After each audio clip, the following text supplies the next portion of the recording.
ओम शांति। आज 20 जून 2026 के बाबा के अनमोल मधुर महावाक्य सुनेंगे।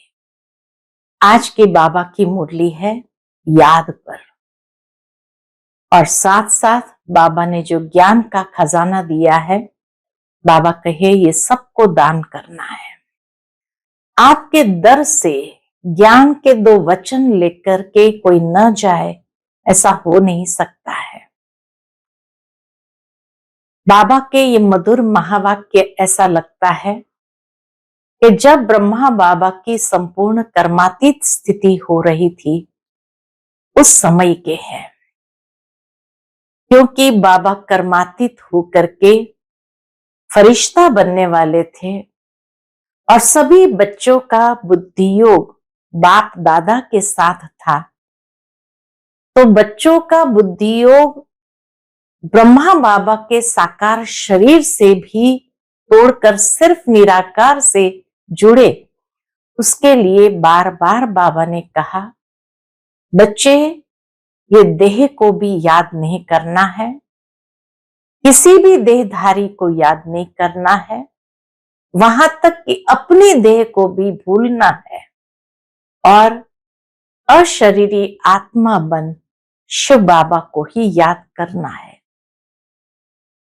शिव बाबा की स्थूल सूक्ष्म पालना भी जिन आत्माओं ने प्राप्त की, तो जरूर है कहीं उनका बुद्धि योग ब्रह्मा बाबा के शरीर में न अटक जाए। उसके लिए बाबा ने ये महावाक्य सुनाए थे कि हमेशा समझो शिव बाबा की पालना मिल रही है। शिव बाबा ही सर्व संबंधों की सैक्रीन है और उस सैक्रीन सर्व संबंधों के आधार से जब शिव बाबा को याद करते हैं, तो सर्व संबंधों का सुख बाबा से प्राप्त होता है। तो किसी भी देहधारी में ममत्व नहीं जाएगा। तो सुनते हैं आज के बाबा के अनमोल मधुर महावाक्य। ओम शांति। मीठे बच्चे, तुम्हारे पास अविनाशी ज्ञान रत्नों का अथाह खजाना है, तुम उसका दान करो। तुम्हारे दर से कोई भी वापस नहीं जाना चाहिए। आज की मुरली से प्रश्न है, सर्व संबंधों की सैक्रीन बाप अपने बच्चों को कौन सी श्रीमत देते हैं? उत्तर, मीठे बच्चे, अपना बुद्धि योग सब तरफ से हटाए एक मुझे याद करते रहो। दुनिया की कोई भी वस्तु, मित्र संबंधी आदि याद न आए। क्यों? क्योंकि इस समय सब दुख देने वाले हैं। विश्व का मालिक बनना है तो जरूर 63 जन्मों का हिसाब किताब चुकतू करने की मेहनत करनी पड़े। सब कुछ भूल अशरीरी बनो, तब हिसाब किताब चुकतो हो। मैं सर्व संबंधों की सैक्रीन हूं। बाबा कहते, बाबा सर्व संबंधों की सैक्रीन है। ओम शांति। बाप दादा बच्चों से पूछते हैं कि किसकी याद में बैठे हो? तो किसी ने धीरे से कहा, शिव बाबा की। तो बाबा कहते, बुलंद आवाज में कहना चाहिए, शिव बाबा की याद में बैठे हैं। तुम बच्चे अर्थात आत्माओं का कनेक्शन है शिव बाबा से। तुम शिव बाबा के बनते हो इन द्वारा, क्योंकि शिव बाबा इनके द्वारा ही मिलते हैं। यह बीच में दलाल भी कहा जाता है। तुम्हारा दलाल से कोई कनेक्शन नहीं। ये बाबा जैसे स्वयं से भी सबका बुद्धि योग तोड़ने के लिए इस बात को शिव बाबा से जुड़े, ताकि जब बाबा अव्यक्त हो जाए तो बच्चों को फिर वो याद खींचे नहीं और रुलाए नहीं। तो कितना सुंदर तरीके से बाबा बच्चों का मोह शिव बाबा के साथ लगाते हैं। तो बाबा कहते, तुम्हारा दलाल से कोई कनेक्शन नहीं है। ये तो सिर्फ बीच में मार्फत है। लेन देन का सबका हिसाब किताब बाप से होना चाहिए, इनसे नहीं। इनका भी लेन देन बाप से है। यह भी उस बाप को कहते हैं, बाबा मेरा सब कुछ आपका है। स्वयं ब्रह्मा बाबा भी कहता, बाबा मेरा सब कुछ आपका है।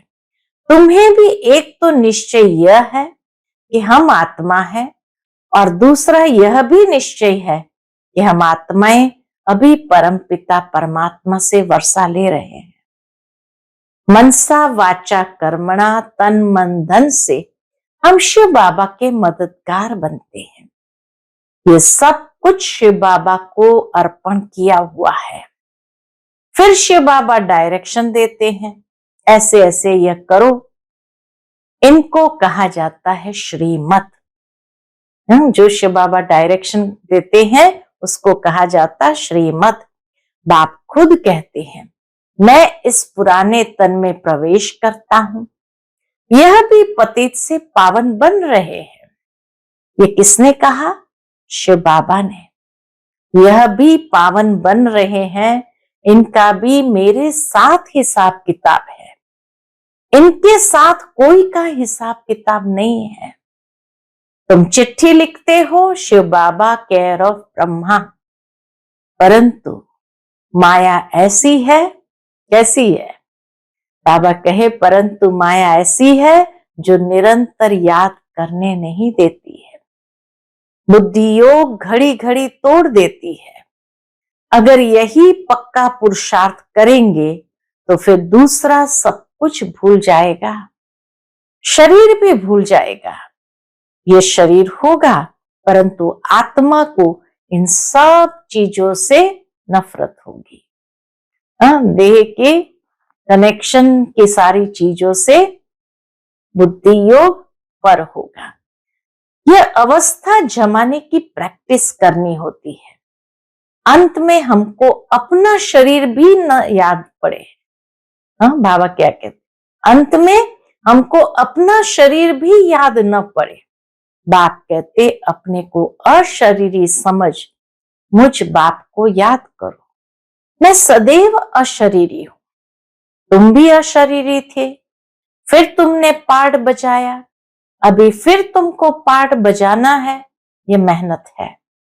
विश्व का मालिक बनना कोई कम बात है क्या? मनुष्य ही विश्व का मालिक बन सकता है। यह देवताएं भी मनुष्य है, परंतु इनको दैवी गुण वाला देवता कहा जाता है। लक्ष्मी नारायण विश्व के मालिक थे। इन्हों को अपने बच्चे होंगे, वही उनको माँ बाप मानेंगे, परंतु आजकल मनुष्य अंधश्रद्धा से इन लक्ष्मी नारायण को त्वमेव माताश्च पिता कह देते हैं। वास्तव में यह महिमा है शिव बाबा की। त्वमेव माताश्च पिता, त्वमेव, ये महिमा है शिव बाबा की। देवताओं की महिमा गाते हैं कि आप सर्वगुण संपन्न, 16 कला संपूर्ण, परंतु उन्हों की पूजा क्यों करते हैं ये किसको भी पता नहीं है। अभी तुम ऐसी महिमा नहीं गाएंगे कि तुम माता पिता हम बालक तेरे। लक्ष्मी नारायण के सामने ये महिमा नहीं गाएंगे कि तुम माता पिता हम बालक तेरे। हाँ, तुम जानते हो शिव बाबा व निराकार परम पिता परमात्मा है, उनसे ही सुख घनेरे मिलते हैं। बाकी जो भी संबंधी आदि है उनसे दुख ही मिलता है। शरीर के संबंधों से दुख की ही प्राप्ति होती है। यह तो एक सैक्रीन है। शिव बाबा एक सैक्रीन है जिससे सर्व संबंध की रसना मिलती है। इसलिए बाप कहते, मामा काका चाचा आदि सबसे बुद्धि योग हटाए, माम एकम याद करो। तुम गाते भी हो दुख हरता सुख करता, सर्व का सदगति दाता एक ही है। वही हमारा सब कुछ है। वही दुख हरता सुख करता सदगति दाता हमारा सब कुछ है। लौकिक बाप से भी दुख मिलता है, बाकी टीचर है तो किसको दुख नहीं देते। टीचर पास जाकर पढ़ने से ही तुम शरीर निर्वाह करते हो। हुनर सिखाने वाले भी होते हैं, वह सब अल्पकाल के लिए टचिंग करते हैं। भक्ति में भी महिमा एक राम अथवा परम पिता परमात्मा की ही करते हैं, उनको ही याद करते हैं। वास्तव में भक्ति भी एक की ही करनी है, वह एक ही तुमको पूज्य बनाते हैं। तुम पहले पहले एक शिव बाबा की पूजा करते हो, उनको सतो प्रधान भक्ति कहा जाता है। फिर आत्मा भी सतो प्रधान से सतो रजो तमो बनती है। तुम समझते हो हम पुजारी बनते हैं, तुम पहले एक शिव की ही पूजा करते हो, फिर कलाएं कमती होती जाती है। भक्ति भी सतो प्रधान से सतो रजो तमो बन जाती है। सारा ड्रामा तुम्हारे ऊपर ही बना हुआ है। आपे पूज्य आपे पुजारी, जो 84 जन्म पूरे लेते हैं, उनकी ही कहानी है।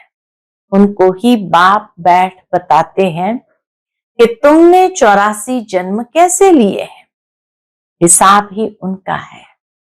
जो पहले पहले पूज्य देवी देवता बनते हैं, वही पुजारी बनते हैं। बाप कहते हैं, मैं कल्प कल्प आकर तुमको पढ़ाता हूं और देवी देवता धर्म की स्थापना करता हूं, राजयोग सिखाता हूं। भगवान तो एक ही होता है। वह तो कहते हैं ठिक्कर बित्तर कण कण में परमात्मा। भक्ति मार्ग वाले कहते हैं ठिक्कर बित्तर कण कण में परमात्मा है, परंतु ऐसा तो हो नहीं सकता। भगवान की तो महिमा अपरंपार है। कहते हैं, हे बाबा, तुम्हारी गति मत न्यारी, अर्थात तुम्हारी जो श्रीमत मिलती है वह सबसे न्यारी है। बाप को कहते ही है, गति सदगति दाता परम पिता परमात्मा। तो बुद्धि ऊपर में जाती है, दुख के टाइम उनकी ही याद आती है। अगर राम सीता बुद्धि में हो, फिर तो सारा रामायण बुद्धि में आ जाए। तुम तो पुकारते ही हो उस एक बाप को, सिवाय एक बाप के। बाबा कहते, सिवाय एक बाप के कोई भी साकारी मनुष्य वाकारी देवता से बुद्धि नहीं लगानी चाहिए। कोई भी साकारी मनुष्य व आकारी देवता से भी बुद्धि नहीं लगानी है। पतित पावन है ही एक बाप। कोई भी सत्संग में जाकर यही गाते हैं, पतित पावन सीताराम। अर्थ कुछ नहीं, यह सब है भक्ति मार्ग का गायन। सब रावण की जेल में है, भक्ति मार्ग में बहुत भटकते हैं। यहाँ भटकने की कोई बात नहीं। बाप समझाते हैं, बच्चों को पॉइंट्स बुद्धि में अच्छी रीति धारण करनी है, पढ़ाई रेगुलर करनी है। अगर कोई कारण से सवेरे नहीं आ सकते तो दोपहर को आ जाना चाहिए। इसको तंग भी नहीं करना है। बाबा ये भी सिखाते कैसे तोड़ निभा करके ग्रस्त व्यवहार में चलना है। सारा दिन पड़ा है, कोई भी समय जाकर पढ़ना है। ये बच्चियां सुबह से लेकर शाम तक सर्विस पर है। सारा दिन सर्विस स्टेशन खुले हुए हैं। कोई भी आए उनको रास्ता बताना है।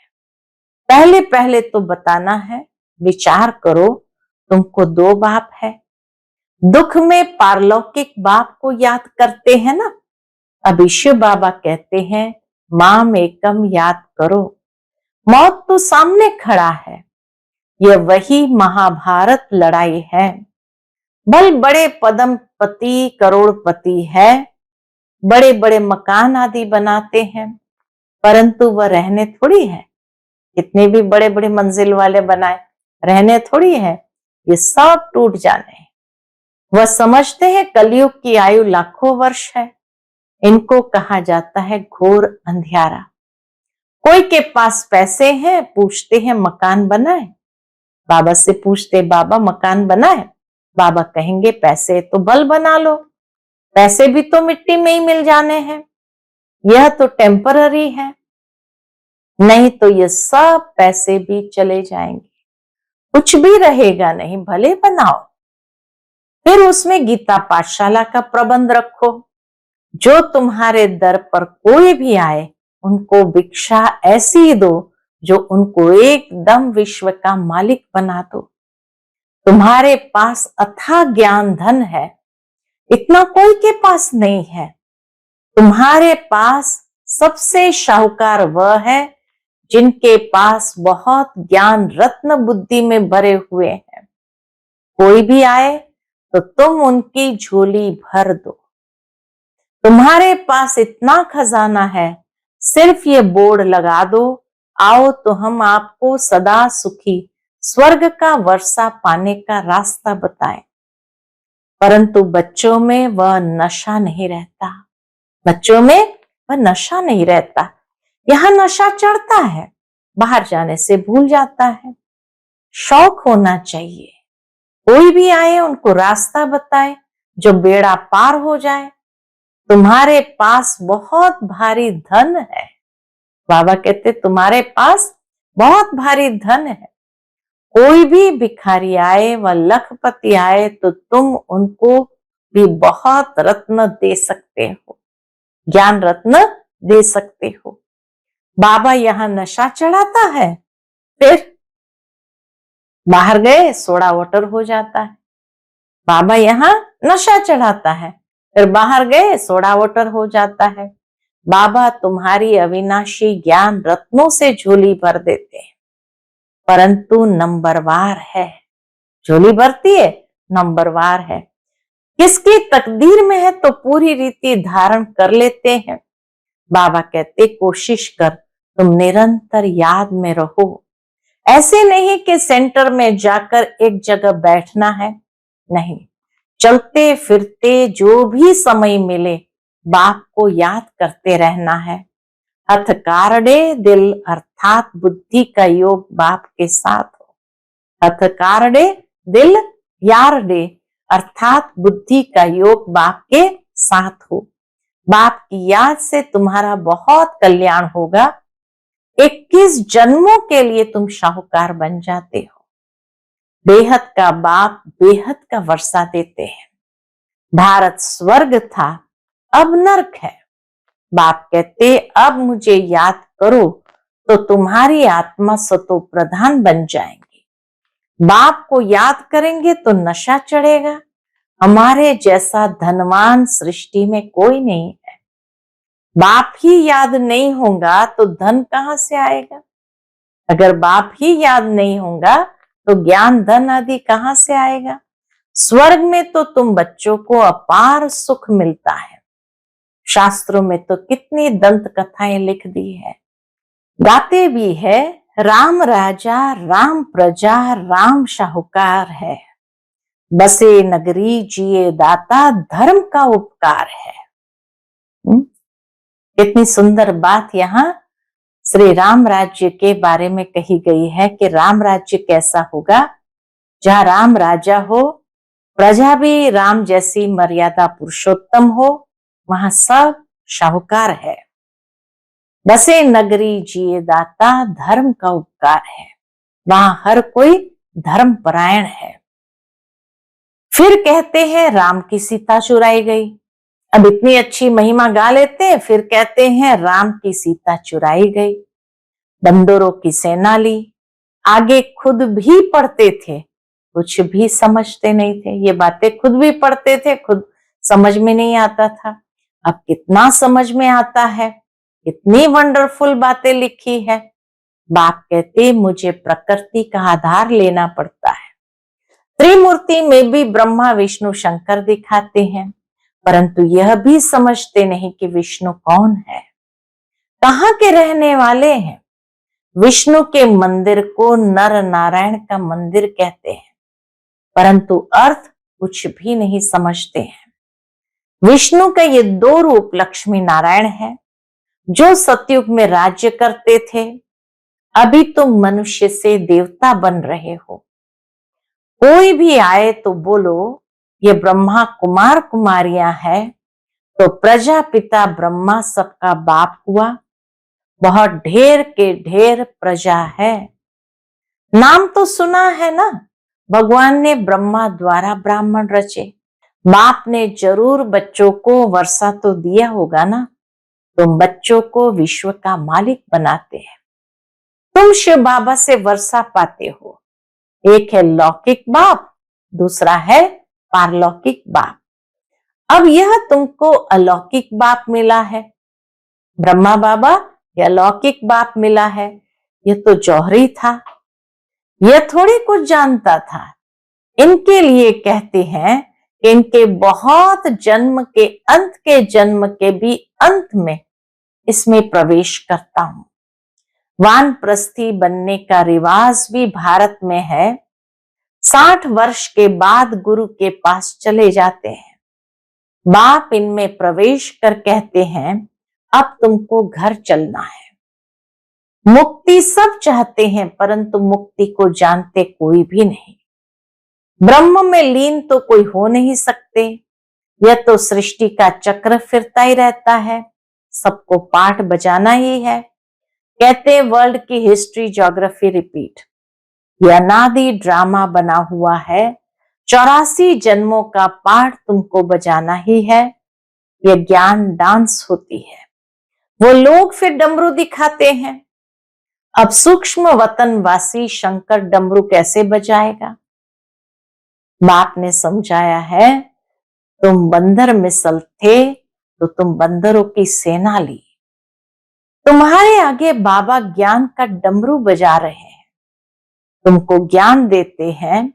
अभी तुम्हारी सूरत और सीरत दोनों पलट रही है।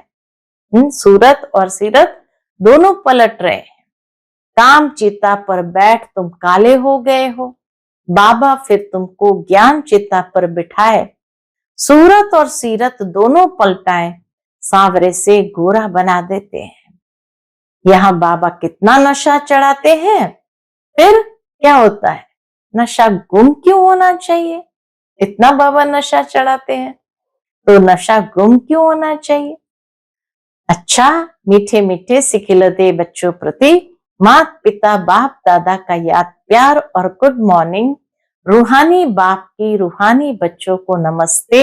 हम सब रूहानी बच्चों की रूहानी माता पिता बाप दादा को याद प्यार गुड मॉर्निंग और नमस्ते नमस्ते। शुक्रिया बाबा, शुक्रिया। आज की मुरली से धारणा के लिए मुख्य सार है। पहली पॉइंट, बाप ने जो अथाह ज्ञान का धन दिया है उसे धारण कर स्वयं भी शाहूकार बनना है और सबको दान भी करना है। जो भी आए उसकी झोली भर देनी है। दूसरी पॉइंट, बाप की याद से ही कल्याण होना है, इसलिए जितना हो सके चलते फिरते बाप की याद में रहना है। सर्व संबंधों की रचना एक बाप से लेनी है। आज का बाप दादा का मधुर वरदान हम बच्चों के प्रति है, सदा बिजी रहने की विधि द्वारा व्यर्थ संकल्पों की कंप्लेन को समाप्त करने वाले संपूर्ण कर्मातीत भव। सदा बिजी रहने की विधि द्वारा व्यर्थ संकल्पों की कंप्लेन को समाप्त करने वाले संपूर्ण कर्मातीत भव। संपूर्ण कर्मातीत बनने में व्यर्थ संकल्पों के तूफान ही विघ्न डालते हैं। इस व्यर्थ संकल्पों की कंप्लेन को समाप्त करने के लिए अपने मन को हर समय बिजी रखो। समय की बुकिंग करने का तरीका सीखो। सारे दिन में मन को कहां कहां बिजी रखना है, ये प्रोग्राम बनाओ। रोज अपने मन को 4 बातों में बिजी कर दो। कौन सा? पहला, मिलन यानी बाबा से रो रिहान। दूसरा, वर्णन यानी सर्विस करो। तीसरा, मगन और चौथा, लगन। 4 बातों में बिजी करना है मन को। पहला मिलन, बाबा से रो रिहान करना। दूसरा वर्णन यानी सर्विस करना, वर्णन करके ज्ञान सुनाना। तीसरा मगन और चौथा लगन। इससे समय सफल हो जाएगा और व्यर्थ की कंप्लेन भी समाप्त हो जाएगी। आज का स्लोगन है, सफलता को परमात्म बर्थराइट समझने वाले ही सदा प्रसन्न चित्त रह सकते हैं। सफलता को परमात्मा बर्थराइट समझने वाले ही सदा प्रसन्न चित्त रह सकते हैं। आज का व्यक्त इशारा है, सदा हर्षित रहने के लिए अपनी नेचर को सरल बनाओ, सहनशील बनो। उसके अंतर्गत बाबा कहते, सरलता लाने के लिए सिर्फ एक बात ध्यान पर जरूर रखनी है। सरलता लाने के लिए एक बात ध्यान पर जरूर रखनी है, अपनी स्थिति स्तुति के आधार पर न हो। कई बच्चे कर्तव्य के फल की इच्छा ज्यादा रखते हैं, इसलिए जब स्तुति नहीं होती तो स्थिति हलचल में आ जाती है। निंदा होती है तो निधन के बन जाते हैं। अपनी स्टेज को छोड़ धनी को ही भूल जाते हैं। इसलिए स्तुति के आधार पर स्थिति नहीं रखना। स्तुति के आधार पर स्थिति नहीं रखना। स्तुति यानी महिमा के आधार से स्थिति नहीं बनाना। अच्छा, ओम शांति।